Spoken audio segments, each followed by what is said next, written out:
Hey guys, welcome back to another video. And then for today's video, basically I am going to transform my Pixel 3 White Edition, or clearly white, into a Panda Edition.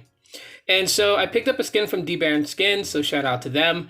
It actually really wasn't that expensive at all, just for the type of skin that I'm going to use to transform my clearly white Pixel 3 into a Panda version. It was $6.95 for the skin itself, and then an additional $1 for a bunch of white Google logos. So here we have your microfiber cloth to rub it down once you're done. And then also inside the sleeve we have the skin itself and a little postcard of purchase. So let me take the skin out, and there it is. It's the black skin. Then we're gonna put over the frosted glass area to give it a panda effect. And also inside is the Google logos. I don't think I'm gonna use them. We'll see what happens here. Let me see if I can get them out though. They're so small and they're at the bottom. I got fat fingers, so makes it hard to grab them. But here they are. You guys can't really see them because they're white.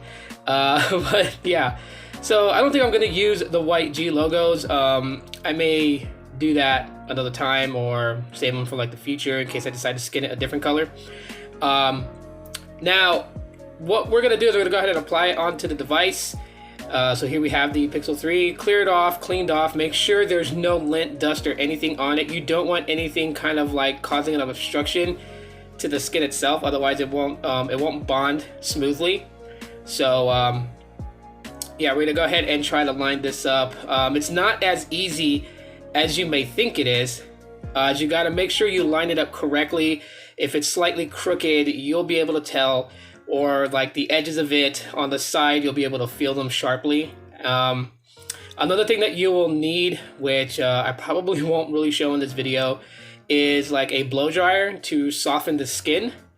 It also melts the glue a little bit more, so it bonds a lot smoother. And maybe something firm that you can rub out any like air bubbles, in case if you do happen to get an air bubble in there somewhere. You could rub them out to smooth it. As you guys can see, I'm trying really hard to align it. It's kind of hard because, you know, flat wood surface makes the phone slippery. So yeah, I'm having a time to fight with it. But yeah, I mean, there's full skins too if you want to fully skin your device. I've tried it once before on my Pixel 3, and yeah, it's pretty tough to do so, especially on the corners, on the top. Well, not on the top, but like basically on all four corners. It's hard to really get it to wrap and like smooth out. Initially you want to get it to where it just looks like a coat of paint applied on.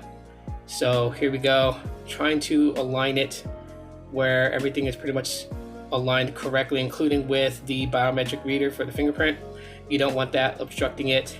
And then there's a little trick that I do. So I at the same time push, kind of like how you would do with a screen protector. And what it does is like any lint or anything like that, the static will kind of like shoot it out, and that paper will actually just pull them out too. So here we go, it is applied on.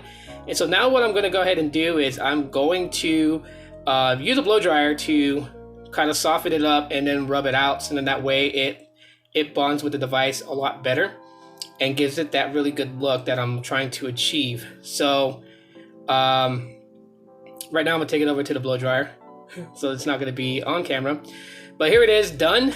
As you guys can see, it doesn't look too bad at all whatsoever. It's got that panda effect, and you know what, I wasn't even planning this, but off to the right is my panda droid. So that's kind of funny, but here we go.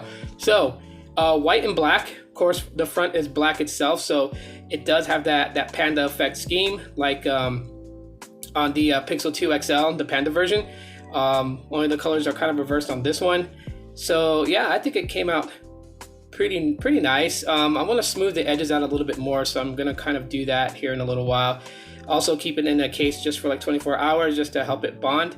But another cool thing is that it does not obstruct the wireless charging, so you can still wirelessly charge your Pixel 3. And yeah, so that's it for my transformation to a Panda Pixel 3. Let me know what you guys think by dropping me a like on this video. If you just subscribed, I really appreciate that. Thank you so much for doing so. Hit the bell option to know when I upload a video. And as always, everybody, thanks for watching again. Aloha.